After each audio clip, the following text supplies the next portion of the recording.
The topic we are discussing in this video is on various types of pumps.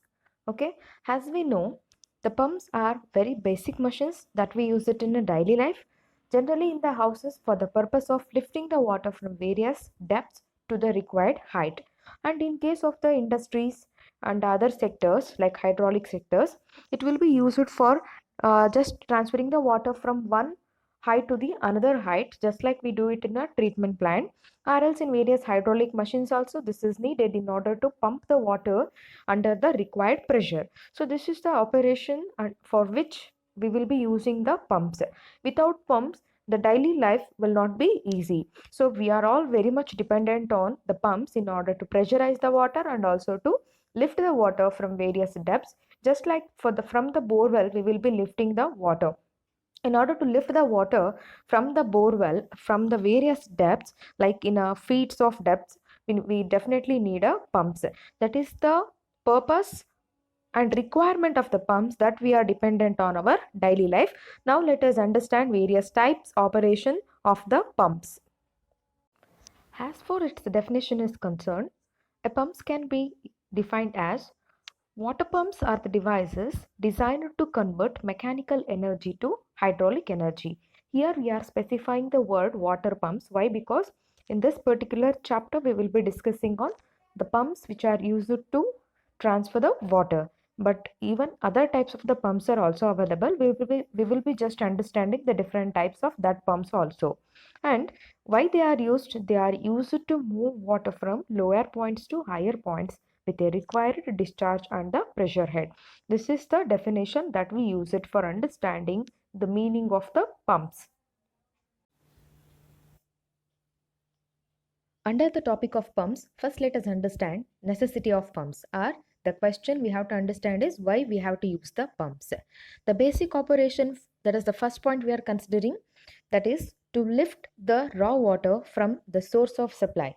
The source, either it may be a subsurface source or the surface source, just like we are considering as lake, reservoir, river, or it may be a well, to the treatment plant. Not only in case of the treatment plant, in all other purpose also, the prime intention of using the pumps is to lift the raw water.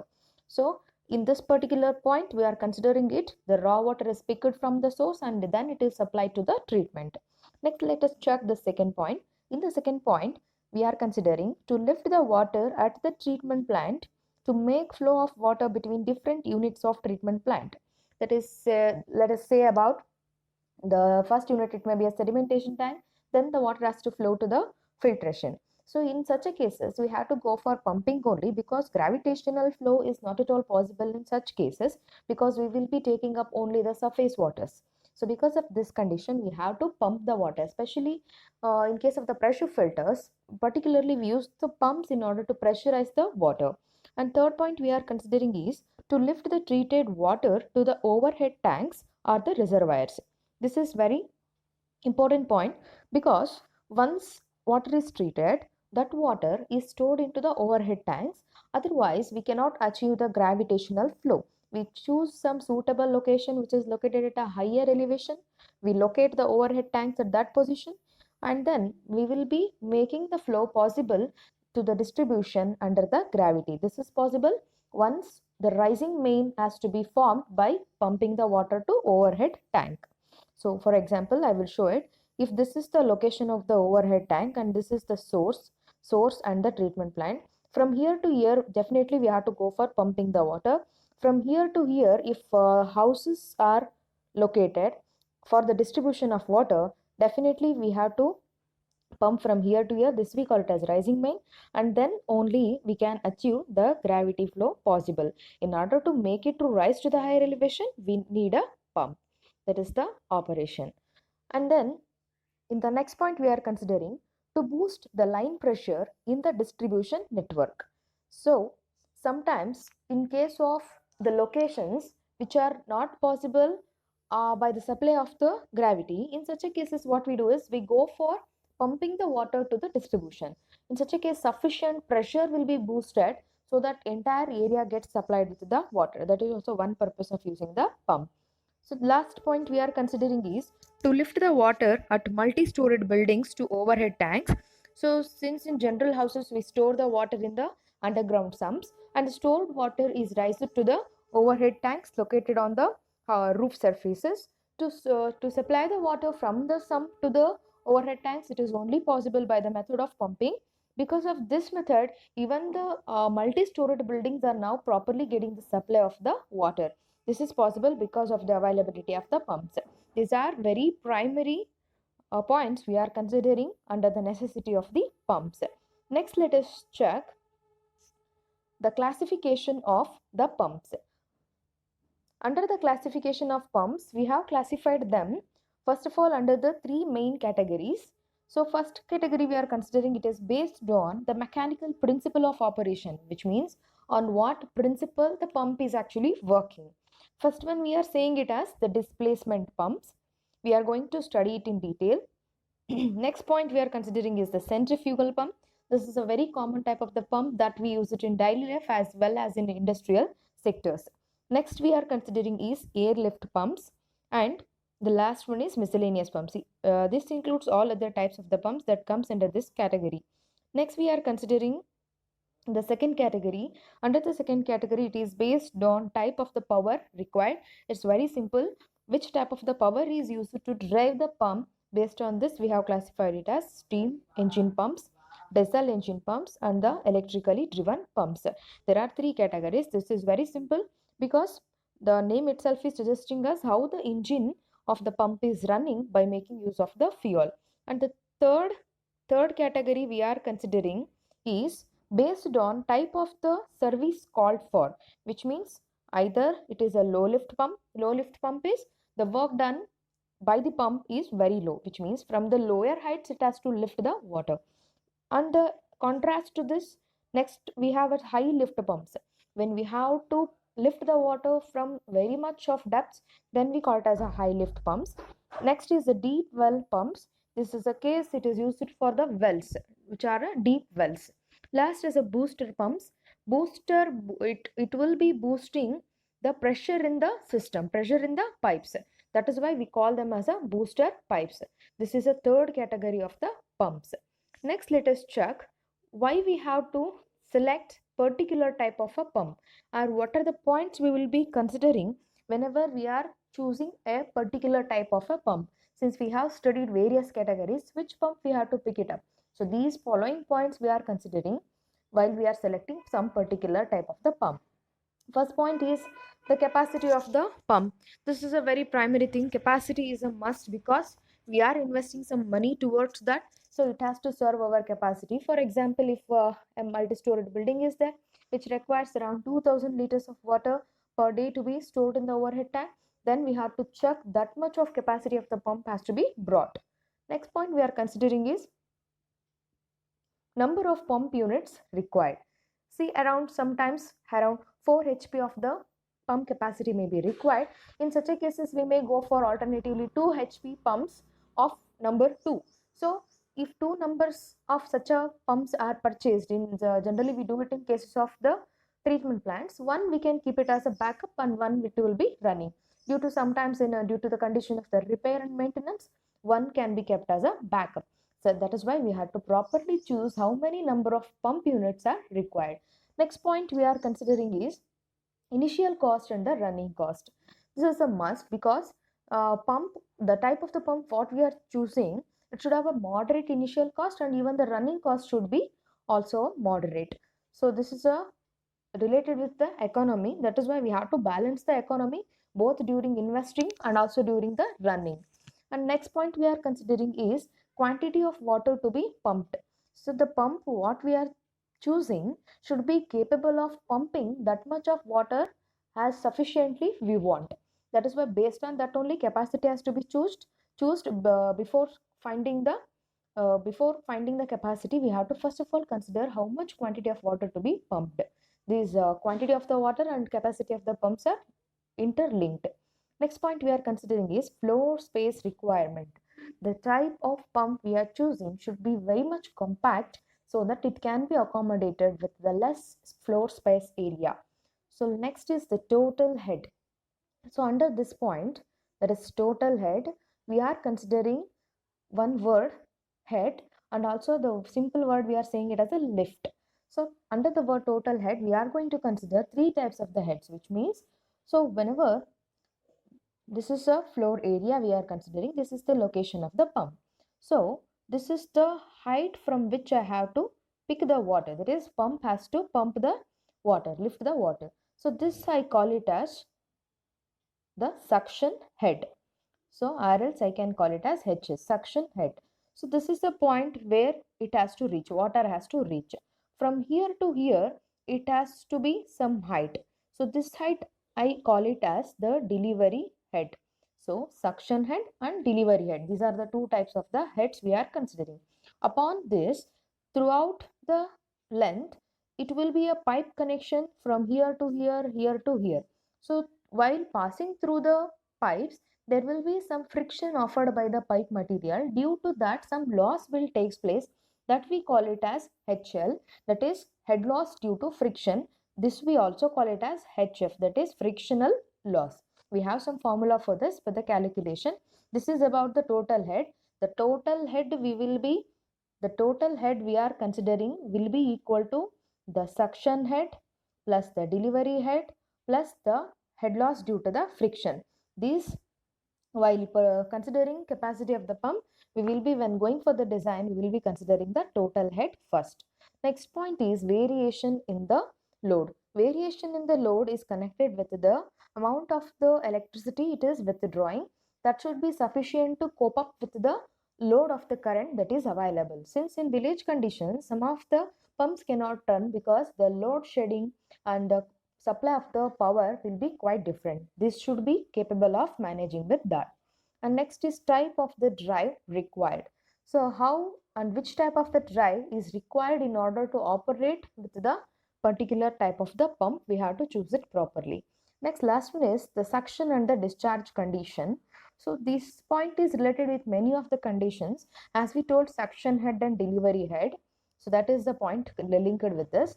Suction, from which point it has to suck the water, what is the condition of the water, either it is polluted or it is pure, all such points has to be considered. Even for the discharge, up to what height it has to discharge the water, what are the obstacles that are coming in between, we have to keep it in mind, all these points, while choosing particular type of the pump. So these are the points we have to consider whenever we are selecting a particular type of the pump.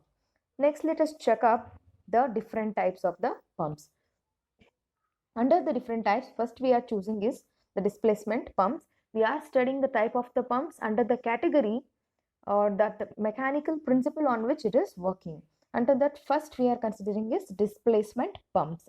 So these work on principle of mechanically inducing vacuum into the chamber, thus sucking in a certain volume of water, which is then mechanically displaced and forced out of the chamber. So we will be inducing some vacuum into the chamber. Due to induction of the vacuum into the chamber, some amount of the water comes out of the chamber contrarily. So based on this principle, displacement pumps are working. Under the displacement pumps, we consider two types. One is reciprocating pumps and the rotary pumps. So reciprocating and rotary pumps are two types. We are going to study it in detail now. First, let us consider the reciprocating pumps. These pumps are generally known as hand pumps because under this case, the word reciprocating is used. Why? Because the water comes out in a pulsating motion. See, once the water will not come onto the alternate motion, the water will come. So the reciprocating action will be there. That is why this is called as reciprocating pumps. Let us check the points under this. Under the first point, we are saying a hand operated well pump. So this one we call it as a hand pump also, and it is the simplest type of the reciprocating pumps.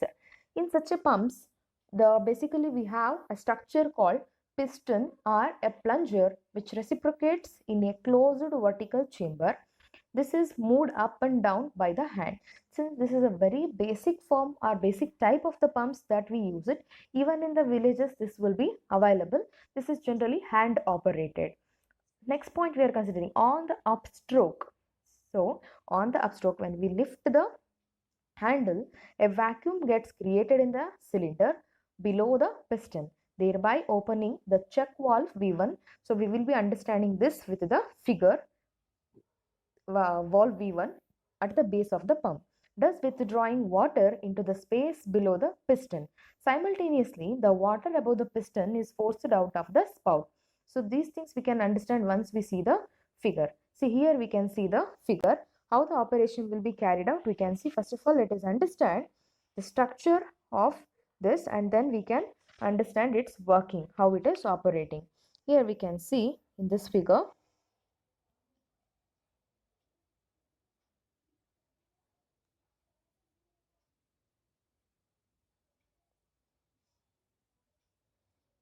in this case we can see this is the handle. So this is operated, that is what we told it as a uplift and downlift. This is the piston that is in turn connected to the handle. This is a spout or outlet, we say it. And here we can see the piston arrangement, that is a T-shaped structure, we call it as a piston. So piston valve V2, this is the valve number 2. Another piston is there, this we call it as a check valve. Here it is there, we call it as V1. So this is V1 and here it is V2. Okay. So then this whole setup we call it as a cylinder. And then the check valve V1 is closing the suction pipe. The suction pipe is actually lifting the water from the ground.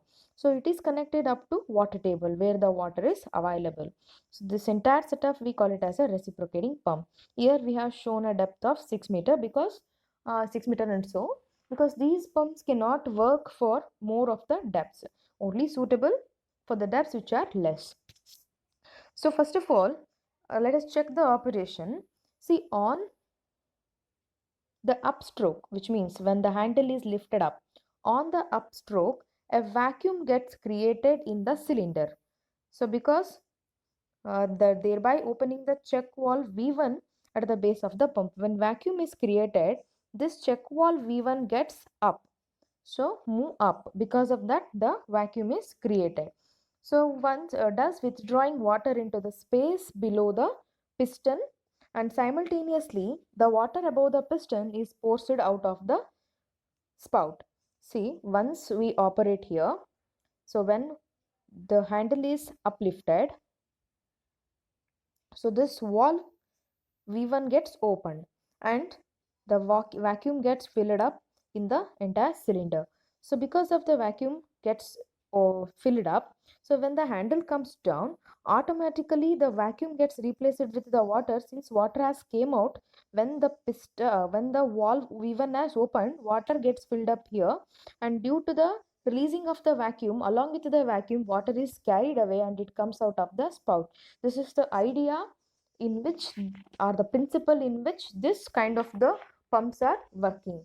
On downstroke, the check valve V1 gets closed and the piston V2 gets opened, thus permitting the water to enter the cylinder above the piston. On the next upstroke, the piston valve V2 closes and the water above the piston comes out of the spout, and at the same time the check valve V1 opens, permitting the water to enter the space above the piston. And this cycle continued, and the water supply also continues. On an alternate stroke, the water keeps on coming. And these pumps can be used at any depth for the wells where water table is within 6 meter or so. And the cylinder is placed above the ground as shown in the figure. And the pump, however, requires a foot valve at the lower end of the suction pipe as to avoid the priming. Here we are showing this is the foot valve. So this one we are considering. This is another type of the reciprocating pump. We are showing it in the figure. This is also having the similar operation, but it is, instead of the hand pump, it is a power operated mechanism for handle for same small supplies. This operation is very much similar to that one. Again, here also it is having the two valves V1 and V2, and the suction pipe and the strainer almost arrangements is same, and working principle is also same. Only thing is it is not hand operated, instead it is mechanically operated. And a simple hand pump type of the reciprocating pump described above is a single acting pump in which the discharge occurs only on alternate piston strokes. However, double acting pumps which deliver water with each stroke are also sometimes used and can provide more uniform flow. So the double action, even for the two of the strokes, water can come out. Such pumps are also available under this. But here in the figure, what we have shown is a single stroke type. Next, let us check the next type of next. Let us check the advantages and disadvantages of this reciprocating type of the pumps.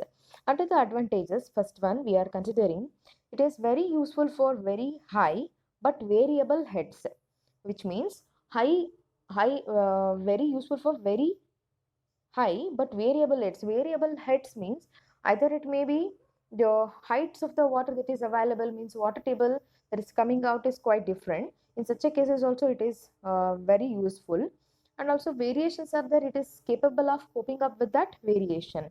And then it is very durable and flexible, since the cylinder, all things which are made up is metallic elements. Because of that, that is durable and also flexible. And it is highly efficient. High efficiency is possible, and provided the valves and the packings are good condition.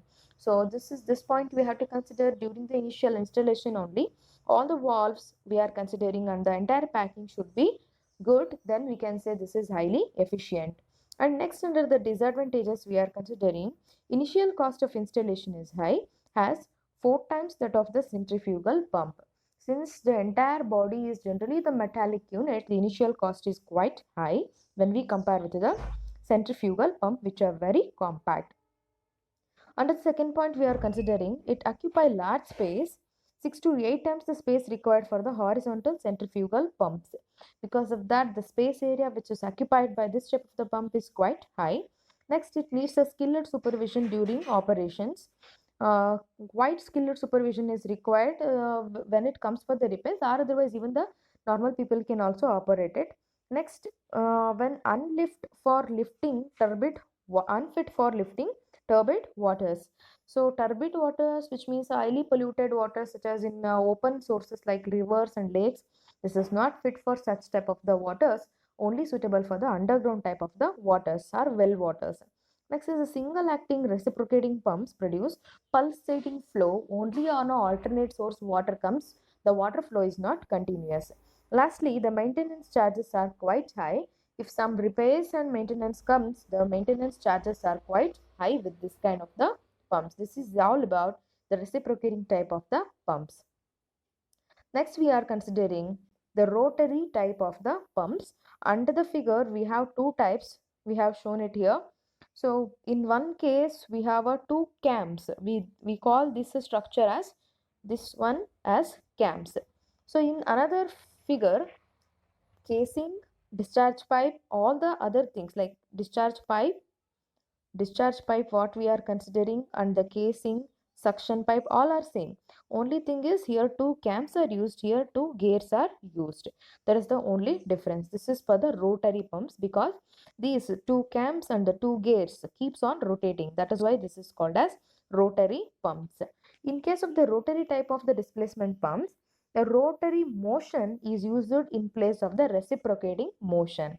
The rotary motion is obtained by using two cams or two gears which mesh together and rotate in opposite direction. The rotating element fit the casing closely. The water enters through the suction pipe and is trapped between the cams or the teeth of the gears and the casing. It is then forced out through the discharge pipe as the cams and the gears rotate. Because they keep on rotating, they will be forced, that is water is outside forced outside, and it is then forced through the discharge pipe as the cams and gears keeps rotating, and a definite quantity of water depending on the size and the shape of the gears is thus raised with each of the revolution, and the amount of the water that is lifted is completely dependent on the casing size and the size of the cams and the gears what we are going to use it. Okay, so that is what we have specified here. So it is then forced out through the discharge pipe, and it is dependent on the size of the cams and gears what we are considering. Next, let us check the advantages of the rotary pumps. They do not require any priming and are self-primed, hence often used to prime large centrifugal or reciprocating pumps. So in this case, first of all, let us understand the meaning of the priming. As we know it in house scale also, sometimes motor starts running empty. The sound itself will be coming different. In such a cases, what we do is we open the pipe that is connected to the casing and we add some water when the pump is switched off. So when we add the water, what happens is the air that has got induced into the entire casing, which is making the pumps to run empty, so that is replaced with the water now. So adding the water in order to remove the air that is present in the pump casing, we call it as a process of priming. So in this particular case, we don't need to prime the pumps. So that is why this is self prime. That is why this can be used in order to prime the other type of the pumps also. In the second point, we are considering flow is nearly free from pulsation. Flow is nearly continuous. So as we compare with the reciprocating pumps, it was pulsating, means it was not at all continuous. So under the third point, we are considering simple in construction and easy to repair as they do not have any valves. So in case of the reciprocating, we were having valve 1, valve 2. Operation was quite tedious to be done. Here in this case, construction is very simple. The cams and the gears keeps on rotating. Because of that, they do not have any valves. Because of that, repair is also quite easy. And the next point we are considering, they are often used for fire protection systems for buildings and for the small domestic water systems. Since the quantity what it can pump is small, it can be kept as a backup whenever we are going to use it during the fire hazards or as for the small domestic water supply systems. And their efficiency is high at low to moderate heads. That is 2000 liters per minute. Its capacity is about, it can lift in 1 minute 2000 liters of water. These are the advantages of the rotary pumps. Let us check its disadvantages. Initial cost is high. Here also cost is high because metallic elements requires more of the cost and installation cost will also be high.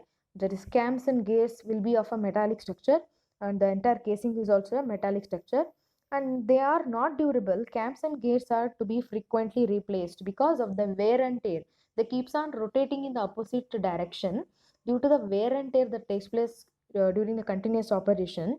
They need to be replaced. Because of that, they are not at all durable. Next, in case of the turbid water may harm these type of the pumps as the wear and the abrasion will destroy the seal between the cams and the casting. Suppose for example some dried leaf is entering into the system, it may stuck into the gear and the entire operation is disturbed, and also even other particles like the sand and grit particles are coming, they starts creating the scratches on the cams and gears. The entire the close packing of that is close rotation of that is disturbed. So this is why the turbid water, for pumping turbid water, this is not suitable. This is the disadvantages of the rotary type of the pumps. Under the next step, we are considering the centrifugal pumps. This is a very common type of the pump that we are making use it in daily life. So this is working on the principle of the centrifugal force, inducing the centrifugal force and causing the water to rise. Let us check it. When a certain mass of liquid is made to rotate by the external force, so due to the rotating vanes that will be present, so it makes out the external force and it is thrown away from the central axis of the rotation, and a centrifugal head is impressed which enables it to rise to a higher level. So generally inside the casing a vanes will be present which keeps on rotating due to this is in turn connected to the shaft and in turn connected to the motor. So when motor makes this vanes to rotate, some external force is created, that is nothing but the centrifugal force is created. Due to this, the water that has entered starts rotating, and then once the rotation is sufficient, then it is due to the force occupied by the water from the central axis, it will be thrown out, that is that it will rise up to the required level. This is depending on how much amount of the centrifugal force or the external force we are going to induce into the water. A centrifugal pump works on this principle. The centrifugal pump employs a rotating impeller, that is what we showed, that is structure like this rotating impeller. This will be having a blade kind of a structure. and then water being drawn at the hub or eye of the pump, the central portion what we told. In case of this, the central portion what we have told, this we call it as eye or hub of the pump impeller, and discharged through a spiral casing by virtue of centrifugal force developed due to the rotation of the impeller. In addition to the centrifugal action, as the liquid passes through the revolving wheel or a impeller, its angular momentum changes, which also results in increasing the pressure of the liquid. This is the complete principle under which the centrifugal pumps are working. We will check it along with the help of the real pictures of the pumps also. Based on the centrifugal force, we have classified there's two types of the pumps. This is clearly based on the type of the casing that is provided for the centrifugal pumps. Under this, we have volute pump and the diffuser or a turbine pump. Under these two types, we will be studying in detail. The first type we are considering is volute pump. In case of the volute pump, the impeller is surrounded by a spiral shaped casing. It is shown here. This entire thing what we are seeing is the casing. Okay, and the inside that what we are seeing is nothing but the impeller, rotating impeller. This is of a spiral shaped.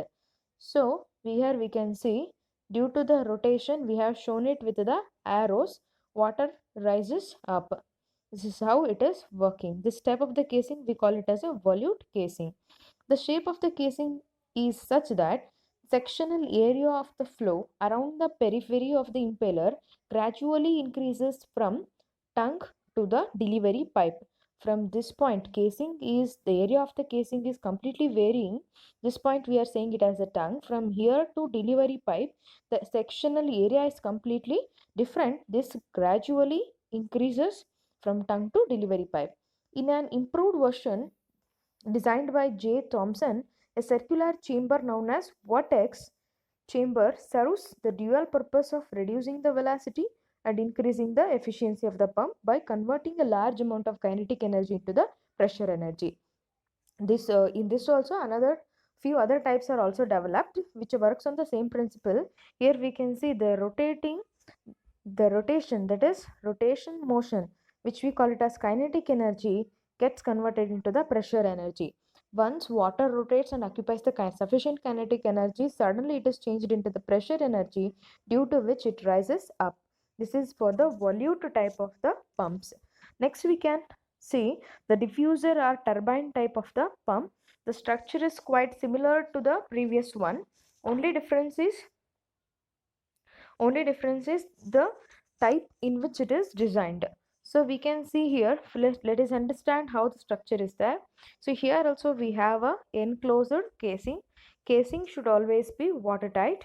So in order to take care of the hazards, because it will be rotating under so much of RPM that once the leakage is there, it is very difficult to reduce it.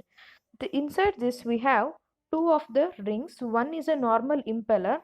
The center we call it as a eye or a hub, and here we can see in addition to this we have added one more ring which we are calling it as diffuser ring with series of guide vanes. Impeller is rotating in one direction and the diffuser ring is rotating in another direction. Both the impeller and the diffuser ring are helping here in order to lift the water. Let us check how it is working. In diffuser or a turbine pump, a diffuser ring contains a series of guide vanes surrounds the impeller. The diffuser ring remains stationary while the impeller rotates inside the ring. So diffuser and inside the diffuser ring, the impeller keeps on rotating. Both of them helps in lifting the water. The liquid after leaving the impeller passes through the gradually enlarged passages of the guide vanes. Due to this, the velocity of flow gradually decreases and the pressure increases. Since for the moving water, which after rotating in the impeller, it is forced through the rings that are there in the diffuser ring, which are having the guide vanes, they go and hit it. Due to that, kinetic energy gets converted into the pressure energy.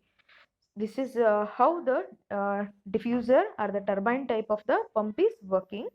And in this case, the liquid, in this diffuser case, The liquid after leaving the impeller passes through gradually enlarged passages in the guide vanes, and due to this the velocity of the flow gradually decreases while pressure increases, and after passing through the guide vanes the liquid flows into the surrounding casing, which may be either circular or a volute shaped.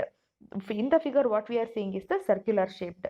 A diffuser pump is a reverse turbine, and hence it is known as a turbine pump, which means in case of the turbines what we do is, so uh, first of all the pressure energy is converted into the kinetic energy, and due to that it is made to, turbine is made to rotate. Here we are making use of the rotation, and then we are pressurizing the water. Always pump and the turbine works on an opposite principle. A single stage pump has only one impeller, while a multi-stage pump has two or more impellers connected in series. The water from the first is collected in the casing or the volute, and then it is discharged into the eye, that is into the second impeller, and so on. As many as 6 stages are also being used, it's sometimes employed when the head is for 30 to 45 meters. In such a case, we can go for selecting the multi-stage of this kind of the pumps. Now let us check the advantages and disadvantages of these pipes. The rotodynamic pumps, especially those of centrifugal type, are widely used for pumping these days and have almost replaced the displacement or the reciprocating type of the pumps. In all the household activity, what we are generally using is the centrifugal pumps only. Even in the other operations, these are more flexible and compact. Because of that, these are being chosen in the replacement of the other types. Let us check its advantages. Under the advantages, first we have their initial cost as well as maintenance cost is comparatively low when we compare it with the previous two types of the pumps what we have discussed. Next is their size is compact and can be installed in small space.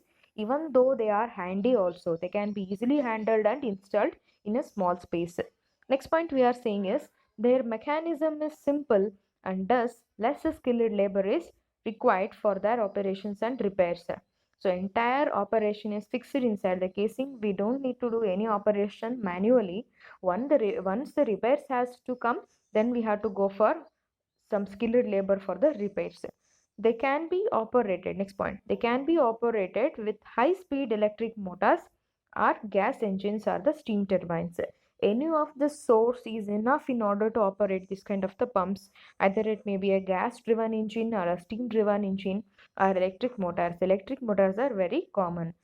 Next is the discharge obtained is steady and is non-pulsating. Continuous flow of the water is obtained. No pulsation of the flow is present. Next point, they can be used for pumping water containing silt and sand. Even some amount of turbidity is allowed here. Even that is present, it is not harming the pipes. But turbidities that are present, such as dried leaves, uh, pieces of the cloth, plastic, that are not allowed into this. Next point we are considering, they are quite durable and safe against high pressure. Even when we want a high pressured water, this is best suited and quite durable also. Sometimes the repairs may come that can be easily be done at the low cost. Next, disadvantages. Under the disadvantages, such pumps require priming. This is a very important point. This is the casing is entirely closed, and these are not self-priming. So because of that, sometimes the air gets induced into the space that is present between the impeller and the casing. Because of that, the motor, even the motor runs, the vanes runs empty. No water will be present. Due to the air that is present, it doesn't suck the water that is from the source. Due to that, we have to replace it with the water just by inducing the water into it. Say for example, if this is the pump that is present, in turn it is connected to some pipe, so then it has to lift the water from here. Due to the air that is completely present in this, and it will be taking up water to the point we want. So due to the complete air that is present, the operation will not start. In order to replace the air, we just put some water. When water enters entire casing, it replaces the air bubbles start coming out here. This operation we call it as a priming. We have to do it in order to operate it properly. initially the priming has to be done before switching on the pump. Next is, such a pump should neither be started with discharge valve open, so has to avoid overloading, nor should the discharge valve be kept closed for longer time after starting the pump, so has to avoid the high pressure. So it has to be operated under a moderate condition because it cannot bear even the overloading or even the high pressure. That is why it has to be worked in a balanced condition. So third point, we are considering the discharge pipe has to be provided with the check valve, so has to avoid backflow when pump suddenly stops due to the power failure, etc., with the discharge valve open. So in this case, what happens when pump suddenly stops, the backflow, reverse flow of the water starts. Because of that, we have to provide some check valve, means water has to flow forward but it cannot come backward. That operation has to be done through the discharge pipe. Next is, the discharge from such a pump varies with the head of the water. Hence, when uniform discharge is required at varying heads of the pumps has to be rotated at variable speeds, which is neither practical nor economical. So it can work under different heads, but depending on the head, once it is fixed, then we have to pick up some particular type of the pump, which for which some RPM is fixed. So we cannot simply change the RPM, we cannot even change the speed of the pipe, speed of the pump. That is not practical nor economical. Next point we are considering is, for high heads the efficiency is low. Efficiency is about 50 to 80%. When the water has to be lifted from the more of the depths, the efficiency comes to be, it is not 100%, nearly 80% we can get it. Last point we are considering, their ordinary suction lift is limited, say for 6 meter or so, and the pump has to be placed underwater where higher suction lifts are involved, such as in turbine pumps or in submersible pumps, thereby necessitating special type of the centrifugal pumps with their increased cost. It cannot lift the water from more of the depth. So generally, because of this condition, what they do is, in order to reduce the suction head, they keep the water inside the they keep the pump inside the water. That kind of the pumps we call it a submersible pump. They remain inside the water, but no harm will be happening to the pump. So because of that, special types of the pumps are available nowadays, but the costs are according to the facilities that are available. Next type we are considering is the airlift pump. So as the name itself is suggesting, this is working on the principle of the air. So let us first of all understand its structure. So here it is a air compressor. Here it is air compressor. Compressed air is forced into the system through this pipe. This pipe we call it as a air pipe, and then it is entering into this adduction, sorry, or else we also call it the adduction pipes. So this into this pipe the air is getting entered and the discharge is taking place in this direction. And then here in this adduction pipe we have mixture of air and water. We can see in the rounded form of a bubbles we have shown the air, and this entire depth we call it as a effective lift of the pump. The entire depth from here to here we call it as a effective lift of the pump. This way we are considering from this point, and then from this depth we call submergence. So this depth we call it as a submergence. Okay, this is the depth of submergence we call it as. This is the structure for airlift pump. Now let us check how it is working and now what is the operation behind it. Airlift pumps are generally used for pumping water from deep wells for lifts of about 60 to 80 meters. Capacity is quite high here. A typical arrangement of an airlift pump is as shown in the figure, and in such a pumps, compressed air is forced into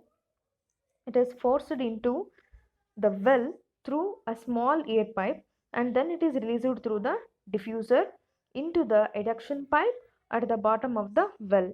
As we told it, the compressed air is forced through the air pipe into the water, and then due to this it is forced into the adduction pipe. While the air is moving, it takes water along with it. The air rises in small bubbles in the adduction pipe, thus forming a mixture of air and water. This resulting mixture of air and water inside the adduction pipe is lighter than the water outside the pipe, and hence it is forced upward by the hydrostatic pressure, finally coming out through the outlet at the top. A separator is often placed at the outlet so as to remove the air from the water.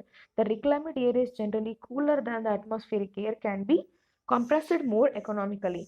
The only problem here is the water that is coming out is mixed with the air. Air has to be separated in order to get the complete discharge of the water in a normal condition. Since it is cooler, it can be easily compressed and stored. Next, we are considering some points related with the airlift pump.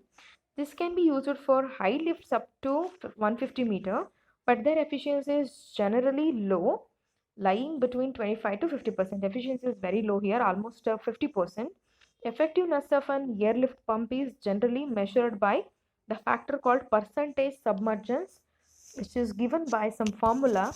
Percentage submergence is equal to depth of submergence, that is ds, into 100 divided by depth of submergence plus effective lift of the pump. These things we have considered in the figure. ds into 100 divided by ds into he, that is effective lift of the pump. So ds plus he represents the effective length of the adduction pipe. So this is a formula, we can use it for calculating the percentage of submergence. The airlift pump will operate at the best efficiency if the value of percentage submergence is around 70%. More of the submergence, then the efficiency coming is good. Its value should be about at least 24% in order to operate the pump even at a low efficiency. Now let us check the advantages from the under the advantages of the airlift pumps. They are having a low efficiency, but even though they are suitable to deliver a large amount of water from even the small diameter of the wells. Under the next point, the airlift is not harmed by any of the sediments that are present in the water. Therefore, such pumps are particularly suitable for use in crooked or damaged wells, which means some sediments getting entered due to the damage that is present in the well's body. Even though in such a case, these kind of the pumps are suitable. Next, let us check the third point. Under the third point, we have airlift pumps are generally cheaper, reliable, and simple in operation. So, initial cost, when we talk about the economy, it is cheaper, operation is reliable, and also the very simple operation is present. Under the next point, there are no moving parts of the pump which may be in contact with the water. Hence, such a pumps can be easily used for highly acidic or alkaline waters. Next point, the pumping from a number of wells can be done by installing a common compressor unit. So one compressor unit is enough in order to pump the water from even number of the wells, not only from the single well. Next point, we are considering the yield of a well using such a pump can be increased by using more amount of the air. So more amount of the compressed air we are inducing, more amount of the water we can get it as a output. Next, under the disadvantages, let us check. First point we are considering, in order to obtain sufficient value, that is percentage of submergence, the depth of the submergence has to be increased. Thus, the well has sometimes to be made deeper than required. This increases the cost.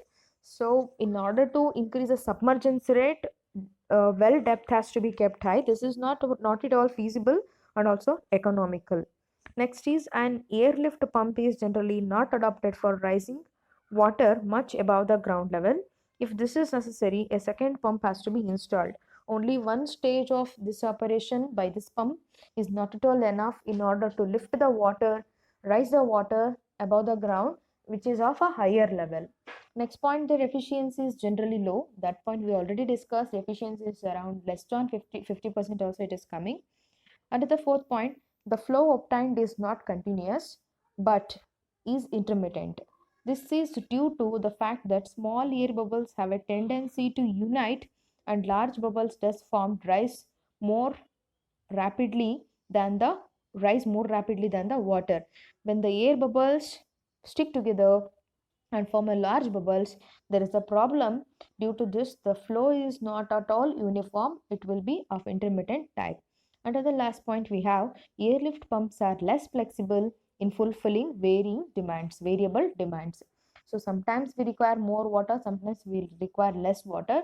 This cannot cope up with the use of airlift pumps.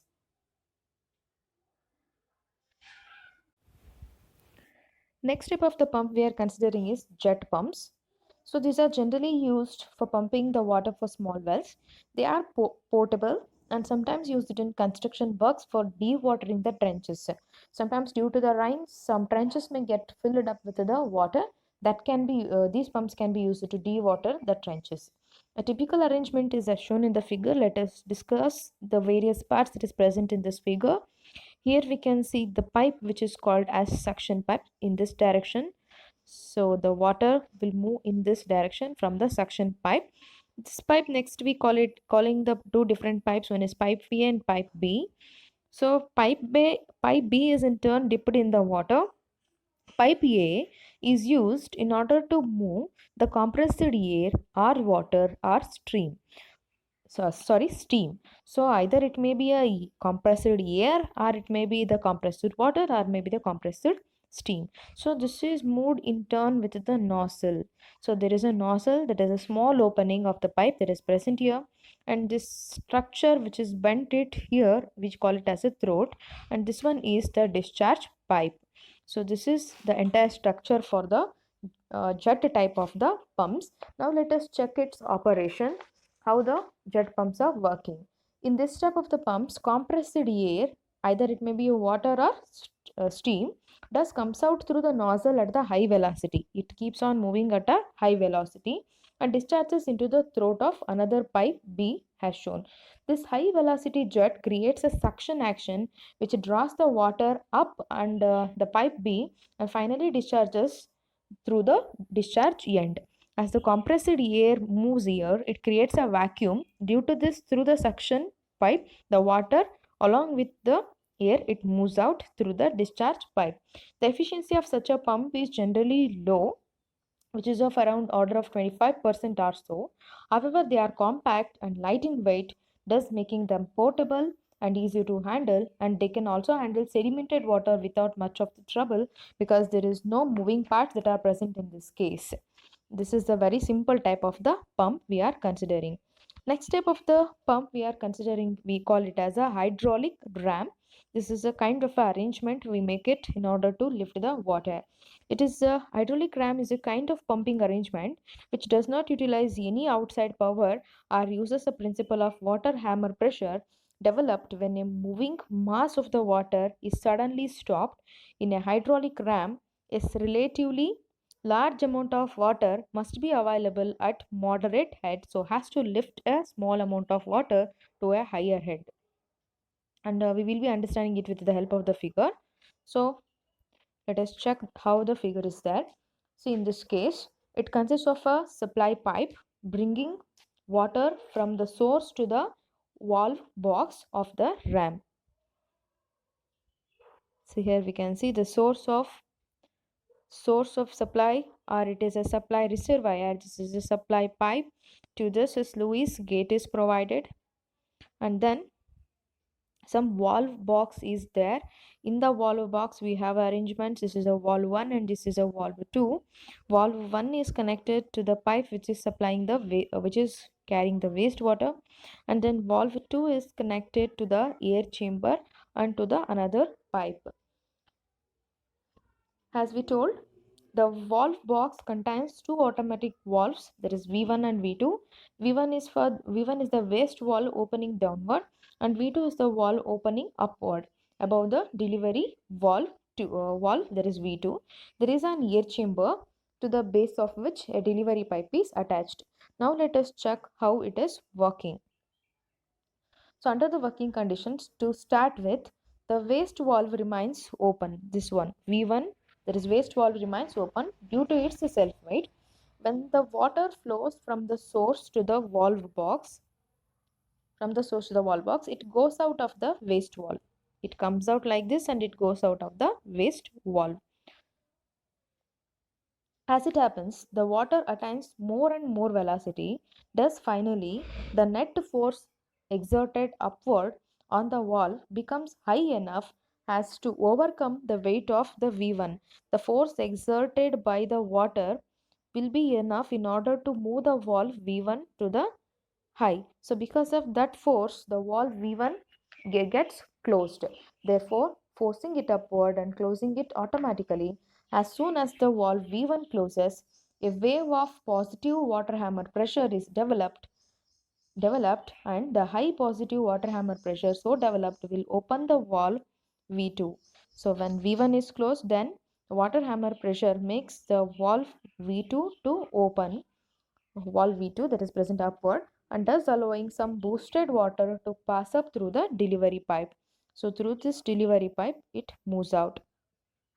When the wave of negative or suction pressure returns from the supply reservoir, the delivery valve automatically closes and the waste valve automatically opens. The flow again starts from the waste valve, which accelerates gradually, thus closing the waste valve suddenly and automatically, so as to begin the new cycle. There may be 50 to 200 cycles per minute of the same kind. Operation what we have discussed may take place about 50 to 200 cycles per minute. Depending upon the design of the ram, the air chamber helps in reducing the fluctuations of the flow through the pipe. The hydraulic ram is quite suitable for small water supply projects and is installed at a lower levels than the source. And it can be used for the lifts of order of around 30 meter also. So next let us check lastly the advantages and disadvantages of the hydraulic ram. Under the advantages, first point we have its working is simple, and when once it starts functioning, practically no attention is required because cycles keeps on processing. We don't require to monitor the process. Next point, the RAM is durable. There is no moving parts. There is no mechanical energy that is required here. The entire process is automatic. That is why it is durable. It is quite cheap as it does not require any fuel. It can therefore also be used and uh, it is used, and also it is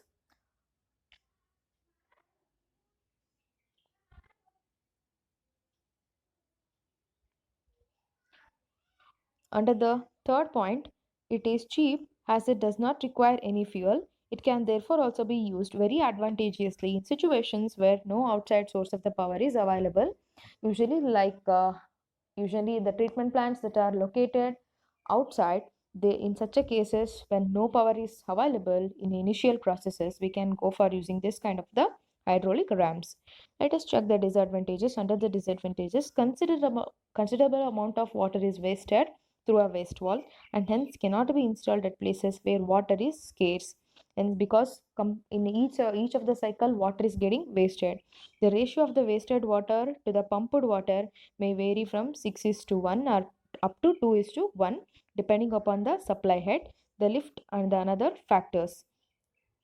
Lastly, it produces considerable noise when working because every time the water hammer pressure is developed, that creates a sound. Because of that, it is very noisy in a construction and also the operation.